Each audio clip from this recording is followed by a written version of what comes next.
এটা হলো রোবটদের স্কুল, কিন্তু এই রোবটটা আজকে সেই স্কুলে নতুন ভর্তি হয়েছিল।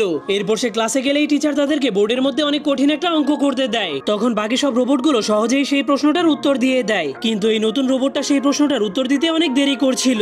এরপর সে উত্তরটা দিলেই তার উত্তরটা ভুল হয়ে যায়, এজন্য তার মনটা অনেক খারাপ হয়ে যায়। এরপর পিটি করার সময় তাদের স্কুলে একটা খেলার আয়োজন করা হয়। তাদের খেলাটা হলো একটা ঝুড়ির মধ্যে দূর থেকে বল ফেলা। তখন সবগুলো রোবট সহজেই সেই খেলাটাতে জিতে যায়, কিন্তু সেই নতুন রোবটটা বলটাকে মারলে বলটা ঝুড়ির কাছেও পৌঁছাতে পারে না। এরপর তারা সবাই একটা দৌড় প্রতিযোগিতা করার জন্য রেডি হয়ে যায়, যেখানে জিততে হলে সবগুলো রোবটকে বালতি ভর্তি পানি নিয়ে সবার আগে ফিনিশ লাইনে পৌঁছাতে হবে। কিন্তু সেই নতুন রোবটটার স্পিড অনেক কম হওয়ার কারণে সে বালতির পানিগুলো নিয়ে নিচে পড়ে যায়। তার আজকের দিনটা এত খারাপ হওয়ার কারণে সে অনেক মন খারাপ করে বসে বসে বল মারার প্র্যাকটিস করছিল।